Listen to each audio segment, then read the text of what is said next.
Good day, everyone. Today, I'm going to talk about AI application development using Azure and OpenAI. And I will take the whole approach step by step so that you understand starting from setting up the development machine to acquiring the Azure services, from using that into your code to package the application to Docker container, then to finally make it available in a container-based application hosting platform, all in, in step-by-step details. So let's dive into the first stage of this, that is your development machine.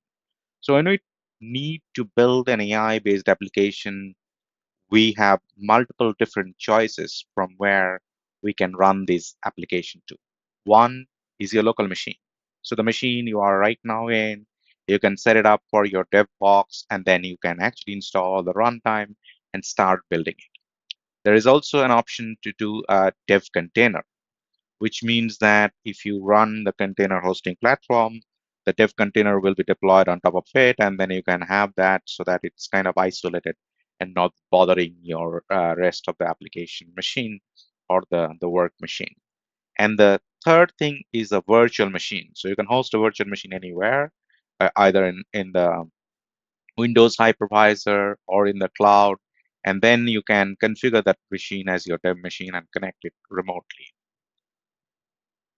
Then we have that GitHub code space. This is also a dev box accessible through browser, and then you don't need any setup locally. You can just connect it in the internet, go to your GitHub, and use the code space as your development machine. But then you have to install the libraries you want to use. So we'll choose that option, the GitHub code space, but based on your preference, you can choose anything. If it is not GitHub's code space, my preference is Windows Subsystem for Linux, which runs on my Windows 11 machine, and I can actually configure everything over there and use it. While doing the development, you need Docker Desktop. So it's a runtime, which is a must. While packaging that for the final deployment, you can test locally before you push it to the registry. So Docker Desktop, running a Docker Desktop locally is important.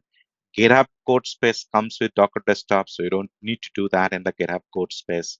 But if you're doing it local, you need that locally.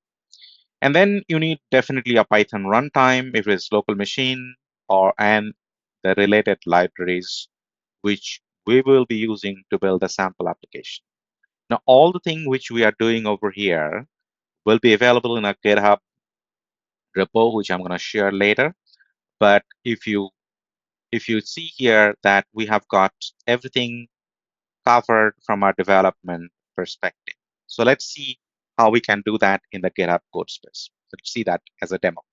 So let me share my GitHub portal. So I have logged into this GitHub repo, and I create a new repo. So let me choose a repo owner, and then I say that AI dev demo. And if I choose this repo name demo for AI app dev, and then I add a README file, I just add a GitHub git ignore. I don't need git ignore, so let's just leave it like that, and then choose a license and create a repository. Right, so did not select, so I will say that it's a public repo, private repo. So let's make it private because I'm gonna add a few things here, and then later I'm gonna make it public, right? All right, so and then if you see here and I say create a repository, it's gonna go ahead and create the repo, and it's ready. Now, what you can do, you can start building the code locally also if you choose to do the local development, because I choose to do the code space development, and I'll say that create a code space on main, which is gonna go ahead and spin up a dev container for me for this project.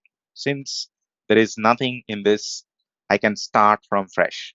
I'm going to show you this experience. So what you see in the browser is the Visual Studio Code running in my browser, right? Right now, I don't have any um, code code file. Let us read the terminal text at the below, right? And if I just go ahead and just increase the size, so you can see that commands and etc. is showing up over here.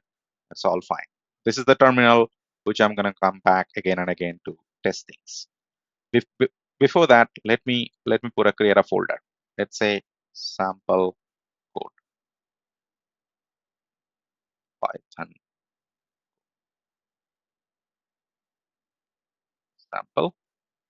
And it's a folder where I'm going to write the code, right? So let me go inside the code, right?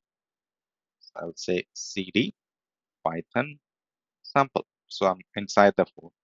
And then inside the folder, I'm going to use this thing to create a file. So I can create a file using the Linux command, but I can also create a file, let's say hello.py. That's the Python file I'm going to create, right? So it's basically to test whether my Python runtime is working fine or not. I'm going to run this hello. And to test it over here, I want to say Python hello.py.